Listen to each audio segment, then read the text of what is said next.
welcome to Be Hero Fights. I'm Tom. I'm Brian. And we're here to discuss Or Fuss. over two hotly debated, highly related topics. Last week, we had a great set of debates dealing with the casting of a new Street Fighter movie that we came up with. Yeah. And I don't know about you, I really enjoyed it. I thought it was super fun, and I would like to do other casting like that in the future. Let us know here in the comments what you guys think. Yeah, if you like that episode and you want to see more like that, I think the second time we've done anything like that, right? Correct. Yeah, we did the fantasy football one once before in this. Yeah, so if you guys liked the fantasy casting and want to try other fantasy castings or other things of that nature, hey, let us know. We want to hear from you. Facebook.com/BeHeroMedia, Instagram.com/BeHeroMedia. On Twitter at BeHeroFights or BeHeroMedia. Of course, you can drop a comment right in here on YouTube and everything that is BeHeroMedia at BeHeroMedia.com, including our merch. That is right. Real quick, just want to point out today we are drinking Lafroig. It's an Islay single malt Scotch whiskey aged 10 years. So good. And cheers, my man.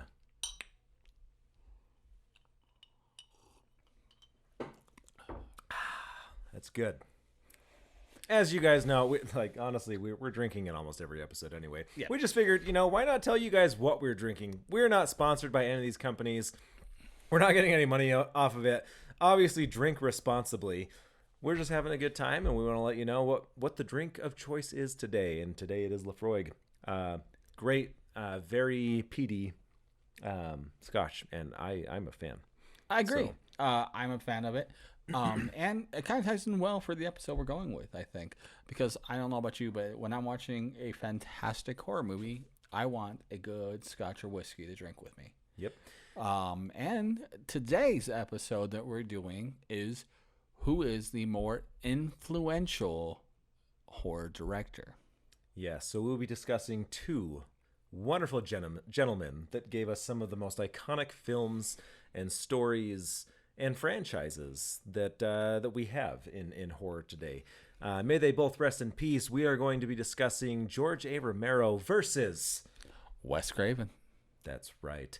And, not long ago, actually, well, it's probably been a couple months at this point, but we did pose this question on the social medias to our fans and followers. And we did get some responses from you guys. So we wanted to kind of go over that. First of all, Aaron says, I have to go with George on this one. He is the father of horror films, the father of zombies, making them the cult classics they are. Granted, I have only seen a fraction of both of their films. Actually, totally understandable. George A. Romero is definitely responsible for the modern take on zombies. Yep. Directly responsible. Yes. And that has definitely been one of the big influences shaping horror as we know it. So definitely no argument there. Yep, very much so. All right, then next is the Victo, and he says, or she says, Wes Craven, 6 words, The Last House on the Left, which is a fantastic horror movie. It's one that most people don't think of off the top of their head when they think Wes Craven, because you got Nightmare on Elm Street, you've got Scream. So many great ones that he's done. Yeah, he's done some phenomenal stuff. But The Last House on the Left is definitely very dark. Yes. No punches pulled on that one, and I think that one, at least the ones that I've just seen, that one's probably the most disturbing. Well, it definitely goes into a conversation that which we don't need to go too deep into. Yeah. We wouldn't get demonetized for going into that conversation. Yeah. But the movie itself is good, but it definitely has multiple trigger warnings, so be careful when you go to watch it. Yes. So. Exactly. James says, I would say George A. Romero. I don't blame you. Yeah, again, always a good choice. It's why he's one of the best and most famous out there for horror movie directors. Yep. So, And then lastly, we have Brent Rubin, who says, Craven, without a doubt. Not knocking George, but Craven had such a diverse resume, it's hard to compete with him. And he's just not wrong. There's very few directors anywhere, let alone in horror, that has done so many great movies, so influential movies that Wes Craven has done. Yeah, exactly. Yeah, and so we're very excited to talk about this. Thank you guys so much for the comments, and keep commenting. Follow us on the Facebook, Instagram, Twitter. That's where we pose these questions and these mini debates, and where we try to get involved with you guys. So, and don't forget to join us on our Discord as well. We share Discord with Showboys, which you can see here in the comments. Or in the description, excuse me. We also pose questions on there all the time. Yep. And we often do reach out to you guys to see if any of you would like to be a guest judge on here through there. So join us on there. And then, of course, join the Showboys. They have great conversations and things on there as well. Yeah. Showboys talk about everything. So it's really awesome. There's never a dull moment, so you can get involved with two wonderful podcasts in one great spot. Yep. Yeah. Well, let's start diving into this a little bit. We talked briefly about this, but before starting, Brian, who are you going to debate for? I'm going to go with the grandfather of zombies, man, George A. Romero. I don't blame you. He's phenomenal, but Wes Craven, he has always been one of my biggest role models in cinema, and I am very excited to fight on his behalf. So I will be fighting for Wes Craven. All right. Well, we're going to go back to our traditional layout. So we'll do a first round, second round, and final round. Yep. So if you guys have watched any of this or listened to any of this before, you know how that's going to go. That's right. Seeing as you won the most arguments last week, let's have you go first. All right. So let's go with round one. Fight. All right, so as everyone knows, George A. Romero, like I said before, grandfather of zombie movies, created the first, as we know it, zombie movie with Night of the Living Dead, and in fact, it wasn't directly zombies. They were never called zombies, they were actually called ghouls back then. But the subsequent movies that they have from Dawn and Day and Land and Diary and Survival, all of those, all came from George. George had these plans in it, but he did something more than just a zombie movie or a horror movie. He told a underlying story about different things, like Night of the Living Dead had bits with racism, and Dawn of the Dead had capitalism, and Day of the Dead had government stuff. Everyone that they did had something that was of the time, something political as an underlying tone, in addition to a fantastic horror movie. I mean, he was one of the first people to have a protagonist who was an African American in Night of the Living Dead. So George A. Romero, that was in the 60s. Yeah, so influential in everything that he did. And that was his first real movie, was Night of the Living Dead. He had a short beforehand, but that was his first real movie right out of the gate. And it was so influential, but also so terrifying back then that they only had it in a few theaters. And it was literally, teenagers and young adults were going to see it to tick off their, parents from the 1950s, parents, because they were trying to be rebellious.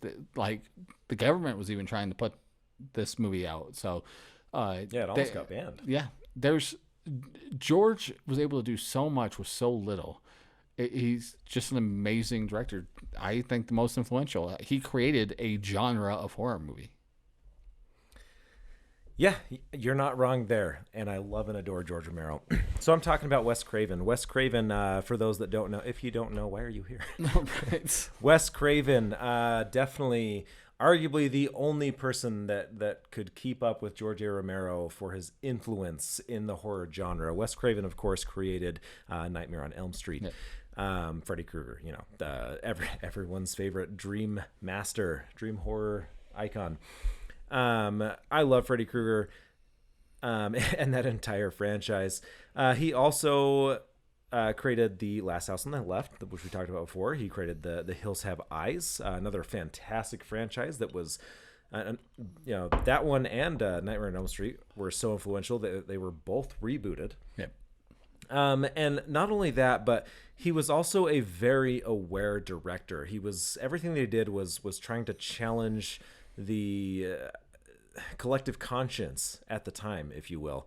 And so not only was he incredibly good at directing horror movies, but he was very, very critical of horror movies. And he created the meta genre of horror, starting with Wes Craven's New Nightmare, which was a Freddy Krueger film. Yep. And then shortly thereafter, creating the Scream franchise, Scream 1, 2, 3, and 4. All of which are very, very intelligent critiques on horror as a whole, specific more into the slasher side of horror, but very intelligent critiques of horror. And definitely called out a lot of the trends and tropes and made people think about things in a different way. And that's one of the things that was so unique about him. He was not to get like religious or anything, but he was a deeply Christian person. He was very outspoken and thought-provoking, and he just wanted people to have a safe place to come together and overcome their fears in a communal environment. But he wanted to do so intelligently. And I don't think there's really no one else that has done anything quite like him. Right on. Well, in case you guys didn't know, we are once again having Puppet Pat here to judge for us. Hi, Puppet Pat.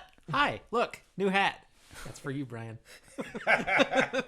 Oh, he's gonna hate you. All right. So, with Puppet Pat and his new hat, we're going to move on to the second round. Can it be a Cat in the Hat? We'll see what I put on.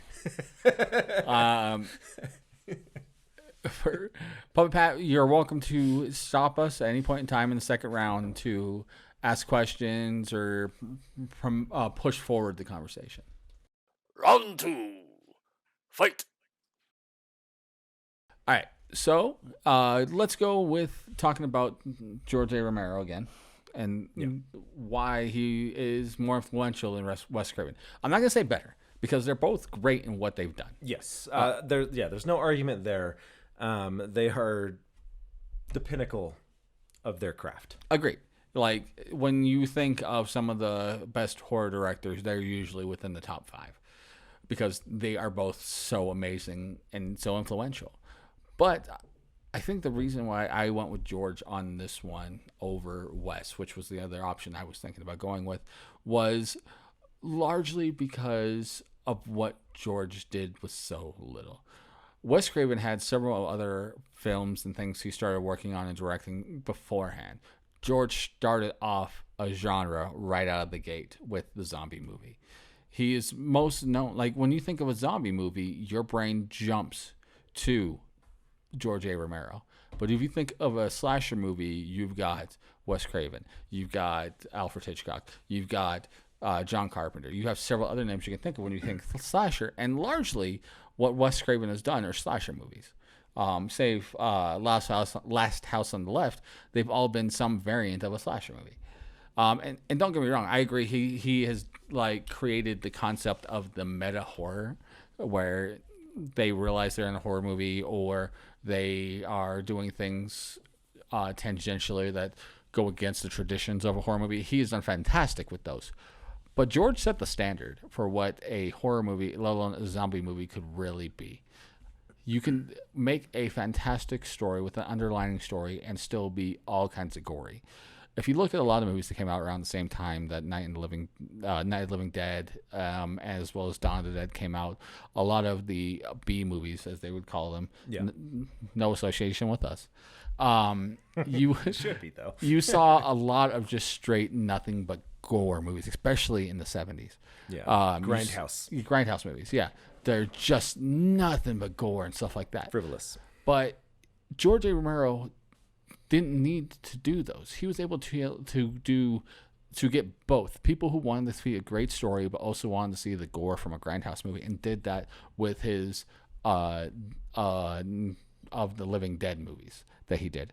And he was able to not only do that once, but he did that 6 times with all of his series. And they're all in that world that George created inside the mind of George. And I don't know if you knew this. They actually had side comic books that they did with Image.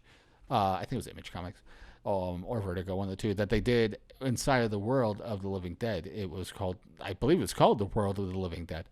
Comic book run they did. That just told other side stories about the world that was in there that George influenced. George has influenced things outside of the movies. I mean, everything that's zombie as we know it now came from George. George is he's the grandfather of zombies. Like a traditional zombie back in the day, what they would think of before what George did with ghouls, zombies were voodoo, like Haitian voodoo slaves. Yeah. Mind slaves. And which is based on actually real things. Go look it up. Yeah. Go watch The Serpent in the River or Serpent in the Rainbow. Yeah. You kind of get an idea for that. But what George's changes did and everything else that he did with the zombie movie in general, and then finding out you can tell a compelling story in that theme of a zombie horror movie, it changed the game for everything. You might not be able to get to where we are now with horror movies in general without George being able to say that you can do a good story and a horror movie. Well, I mean, you say that, and I would agree if you had said we wouldn't have zombie movies as we know them without George, and that is true. But the thing is, like you said, there were grindhouse movies, slashers were a thing. This was before George Romero and continued after.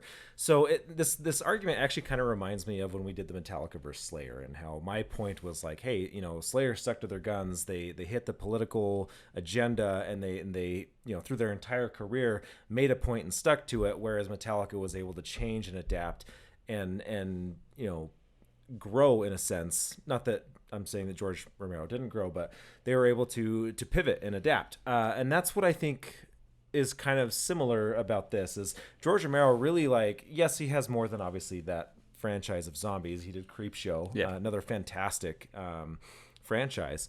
But he definitely is known for his political agenda, which was very influential and very important to modern culture, American culture, world culture. Yep. And definitely can't knock that. But again, he was very one note. Wes Craven was able to pivot. Wes Craven has a much broader, diverse variety of films. Like he was even able to make like thrillers, like Red Eye. I don't know if you saw that. I did. It's a great movie. Definitely takes the elements of horror, but very grounded, very real world. And he did that in a time where terrorism was like on the mind of everyone. Very intelligently so. So again, we have someone who is able to take the current events in the time, much like George Romero, but allowing it to be a little bit more abstract so that people can draw their own conclusions, their own interpretations from it. And I think that's one of the genius things that he was so good at. While also he created the new genre of critiquing horror through meta, and that has been drawn upon in other genres, movies that are very self-aware. Like he really started that trend or popularized it anyway. So I think with that, like, he still has been just as political, like the Hills Have Eyes being, people that were mutated through nuclear testing. Yeah. That's very obviously a political statement that's going on there, and he does it so well. His craft is so intelligent. So I think the fact that not only was he able to take an existing slasher genre and make it relevant to people, but also create a new genre that can be aware and critique the shortcomings of what is currently trending in the genre, I think that makes him the more influential person. Well, again, as you said, he went against Wes Craven, being he, made a change to the genre he was in. He was more political, which I would agree with you on both. But George created something out of nothing when it came to the zombie genre. He also influenced how almost all movies are done since then, with how they do with gore and everything else. Because they were showing that it doesn't need to be all about gore or all about story. You can have a blend of both. Wes Craven, you said that George is one note, and he fairly is with zombies, but Creepshow is such a huge departure from that, from the zombies world, where Wes Craven is almost every Wes Craven story, even with Red Eye, is some form of soul, generally wholesome woman being attacked by some guy. Okay? Mind you, that's a large majority of horror movies, but that's also all Wes Craven movies. There's no change. Where you have... At least he was aware enough to call himself out on it, though. Okay. With Scream. He does. He calls himself out. Yeah, that's like Barry Bonds saying, "Oh yeah, I totally was doing those things." Isn't that freaking hilarious? Come on. Okay. So Wes Craven, as amazing as he is, he's don't get me wrong, both these guys are amazing. You can't really knock either.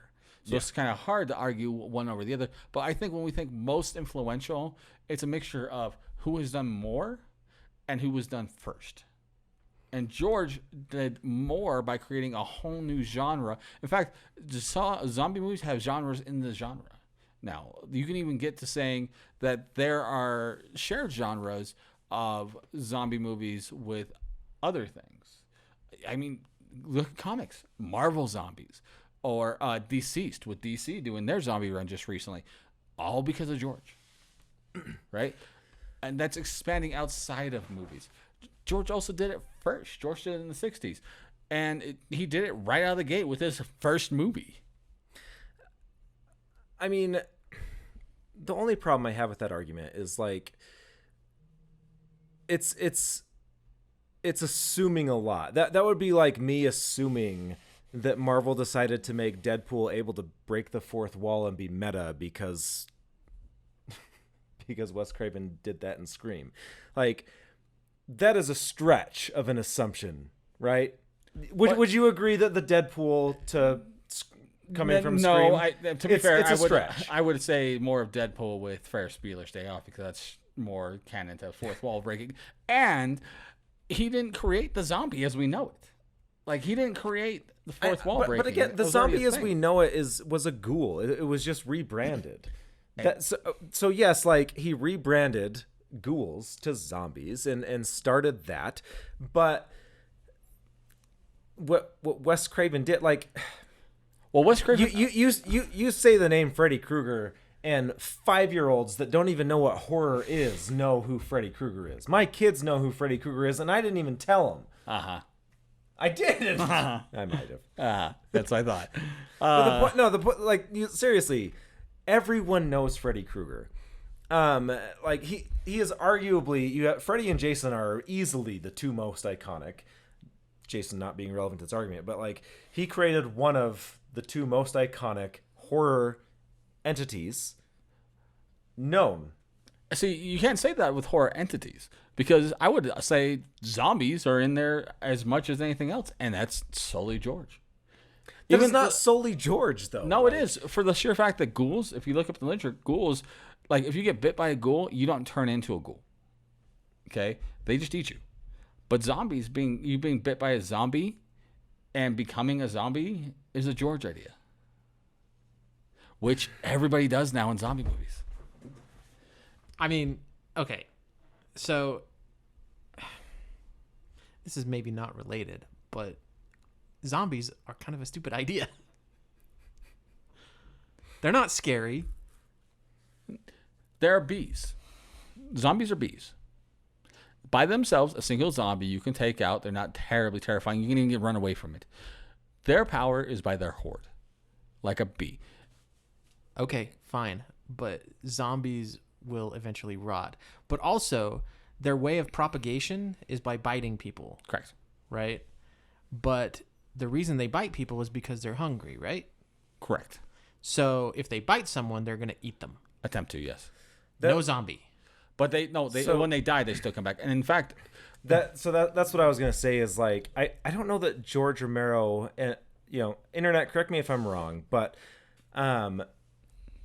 at least with Night of the Living Dead, and I've only seen that one and Dawn of the Dead.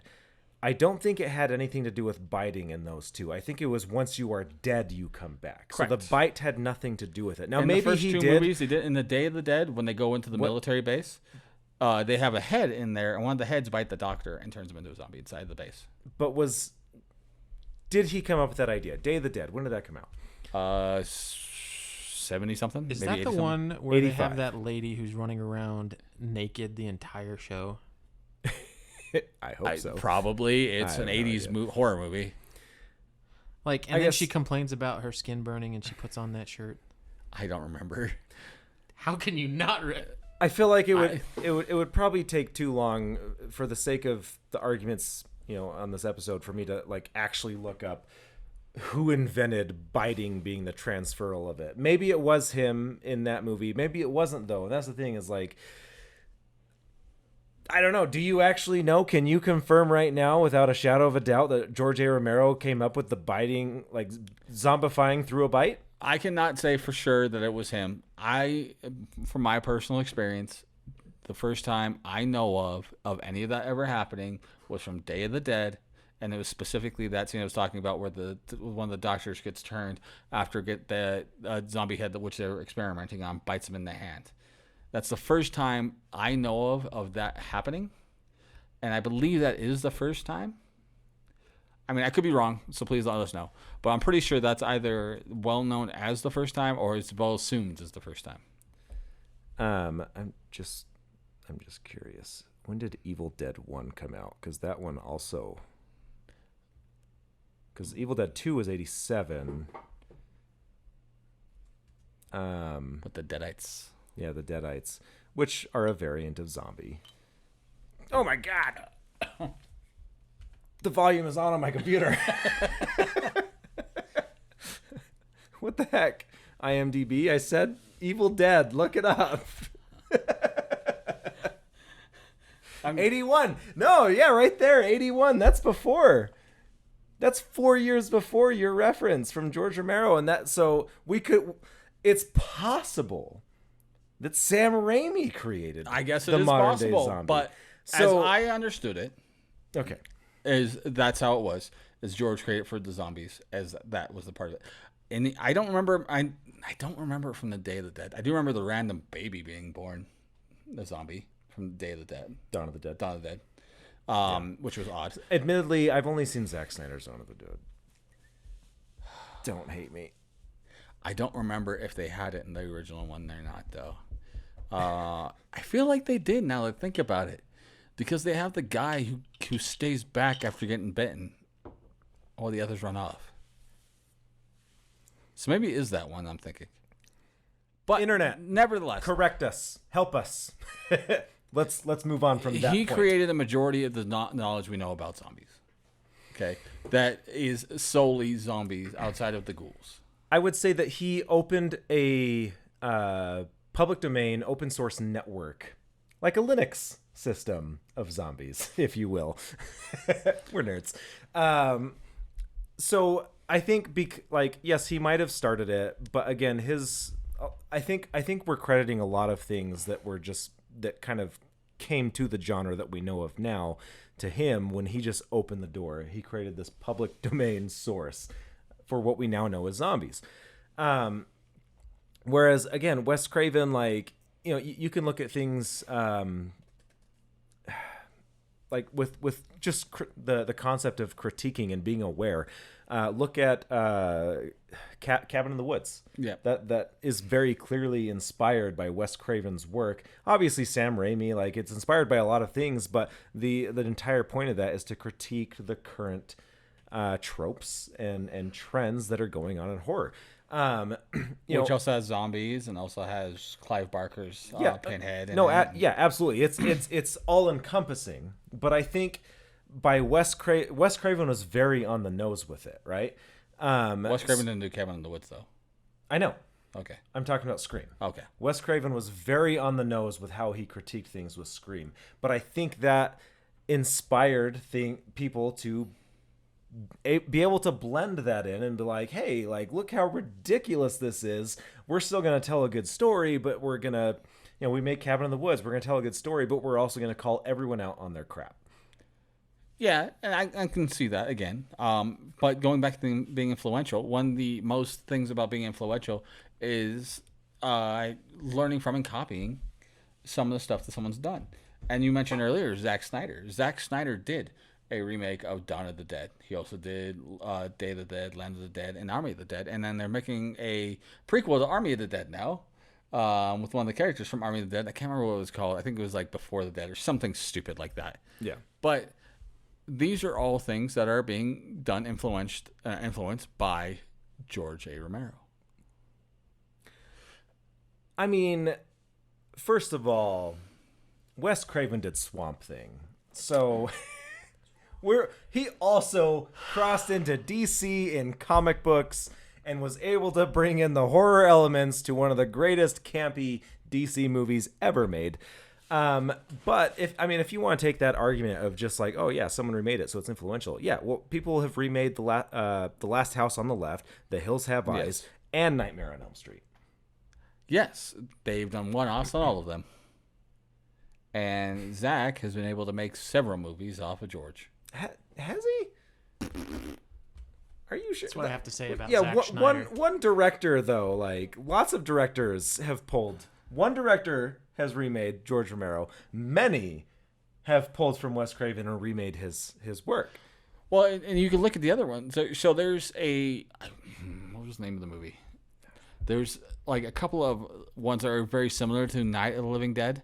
And I can't remember what they're called, but there was like a trio of them that came out shortly after. There was a ton of movies that were influenced by George's that were all zombie movies in that same vein. And I mean, like I said, there's a whole zombie genre now of everything. Yeah, Zack Snyder only did Dawn of the Dead. Army of the Dead is not. I guess it's produced by him. They were touting on Netflix. But what I was going to say is Army of the Dead isn't part of the universe. It's the same universe as Day of the Dead and Dawn of the Dead. Is it? Yeah. But that's his own creation. Well, that's not a George. That's what I'm saying. He sequeled it. So he did Day of the Dead, and I thought he did he did Dawn of the Dead, and I thought he did Day of the Dead. I don't. But then he did like a Land of the Dead. He did one in between these two. Nope. It's just Dawn of the Dead and Army of the Dead. The only so George Romero? I'm looking at his directing credits. No, I'm looking at Zack Snyder. Right there was a Land of the Dead as well, I thought. Let me see. I'll check his producing credits. Nope. All right. Anyhow. Yeah, you're wrong, bud. I'm not wrong, but it might not have been Zack Snyder. But because it's the one that has freaking he played Luigi in the Mario movie. My brain just turned off his name. John Leguizamo. Had John Leguizamo in it. That's the reference you choose to talk about John Leguizamo? Now I gotta look this up. This is the most Googling, IMDbing episode. No, we've I do ever remember had. John Leguizamo in a zombie movie. Yeah, I want to say it was I think it was Land of the Dead. John, what is his Leguizamo. name? Leguizamo. John Leguizamo. You don't know who that is? No, not off the top of my head. Oh yeah, I do. He's the clown in Spawn, dude. No, yeah, it took a second. Shut up. I know who he is, but not from that. Okay, let's see. What is he in? This is audience. I'm sorry, you're probably bored out of your mind. I mean, here's the 2000s. thing. This is a momentous occasion that I know the name of an actor that that Tom didn't know. I don't know the name of anything. He was in Land of the Dead in 2005. I knew it. I knew there was a Land of the Dead. Hold on. I know there was a Land of... But guess who directed it? It's George. Yeah, George. There's only been one person to remake George's work.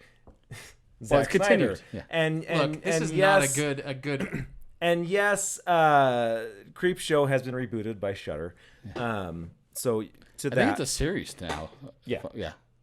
Yeah, this is not a good line of argument to go down, because one thing that I absolutely despise is that people in Hollywood cannot come up with their own freaking ideas. But we're talking about influential. Yeah, which in this case, this is one of those times where it's a good thing because they're influencing others.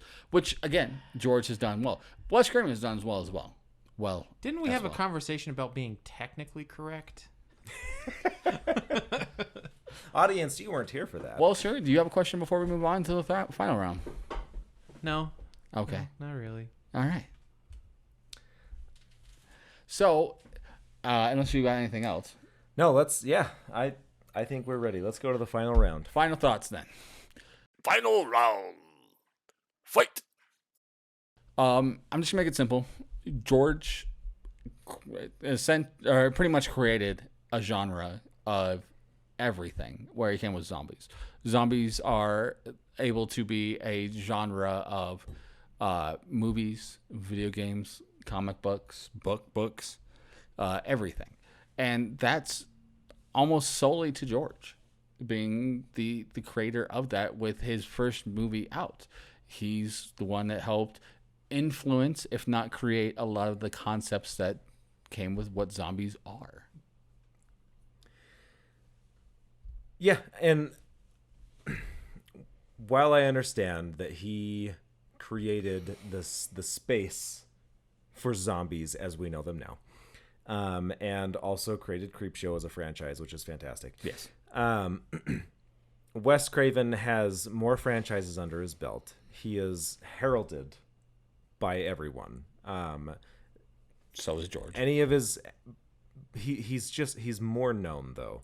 Again, Freddy Krueger is just as ubiquitous of a horror icon as zombies.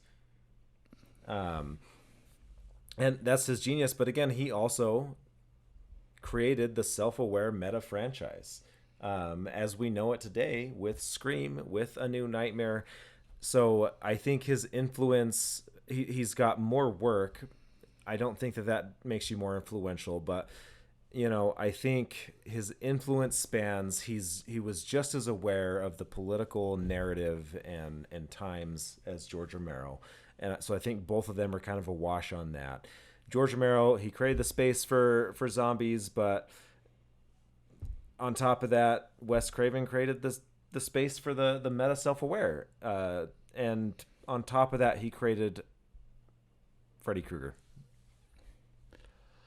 All right. Well, it's time for Puppet Pat to decide which one was more influential. Well, so... Or ask questions to help his case. That was for round 2. He doesn't get questions Oh, now. you can ask questions. I'm just kidding. Well, I was going to give it to Tom, but now, to hell with him. Hey, now! No, I think I am going to give it to Tom, and the reason is, so George Romero, I think you're right, he created the space for zombies, but as I was sitting here thinking, I don't think that he's the one that created the sensation that it is today. I think that it didn't really become like this thing that permeates every aspect of culture until things like, I don't know, Resident Evil came out, right? That's when zombies became the thing in society. But every person who's ever watched a horror movie knows exactly who Freddy Krueger is. And that's not due to anything but Wes Craven himself. George Romero opened the space up, but I think it's other media that filled in that space that he created. Now, can you say that that's him being influential? I don't know. Groundbreaking, I would say. Influential? I think Wes Craven is more along the influential lines in creating both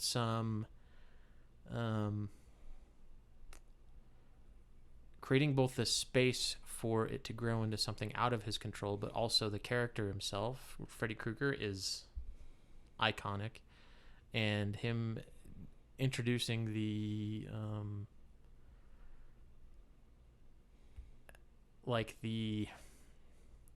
fourth wall breaking stuff into horror movies, I think that's become another trope. I mean, some of my favorite horror movies are the ones that do break the fourth wall, and that's definitely not a George Romero thing. That's definitely a Wes Craven thing. I mean, Cabin in the Woods, not really much of a horror movie, but it became possible because of breaking the fourth wall to some extent. I'm just going to put it out there, by the way. Ferris Bueller's Day Off did it first before Wes Craven did, but go ahead. We're talking about horror movies. Minus 2 points. All right. Well, guys, let us know what you guys think. If you guys disagree with Pat, like you should, let us know and tell us right here in the comments, or hit us up on our social media, such as Facebook.com/BeHeroMedia, as well as Instagram.com/BeHeroMedia. Everything that is Be Hero at BeHeroMedia.com, including all of our merch, as well as on Twitter at BeHeroMedia or BeHeroFights. And then you can go right here into the comments on YouTube. And while you're there, hit that like button to help us out with the algorithm so we can be seen to more people. Don't forget to hit the subscribe button and the little bell notification so you know when we come on with either Be Hero Fights, our B reviews, or retro reviews, as well as anytime we come on with our live stream of Hero Plays. Exactly. Thanks so much, as always, for watching, guys. We really appreciate you. Share with your friends. That goes a long way. It costs you nothing, and we just want to entertain people. So help us get the word out. That's right. And before we leave, let's just go ahead and talk over our sponsor once again, is Riverside FM. These guys have been helping us out a great ton over the last couple of months. It's how we've been being able to keep doing this podcast when we weren't able to see each other. And it works out so well with doing so. If you do not have all of the hardware you need, like we do, to be able to run a podcast, you can get all of that by just going to a simple browser.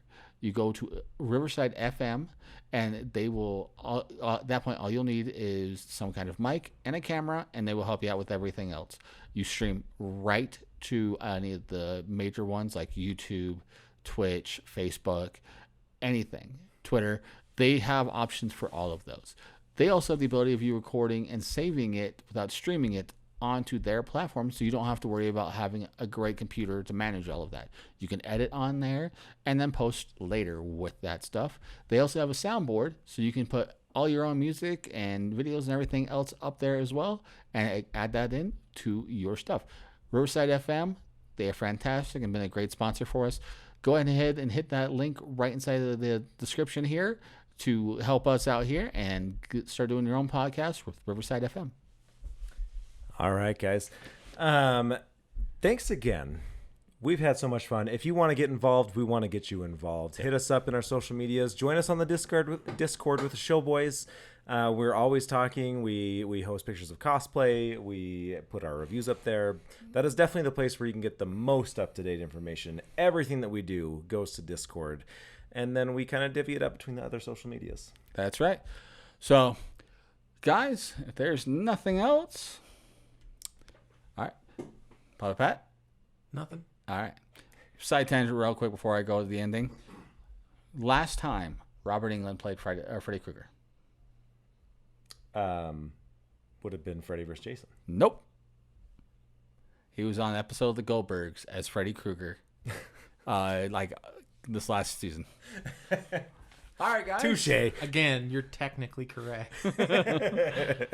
As always, fight on. Let's catch you guys next week.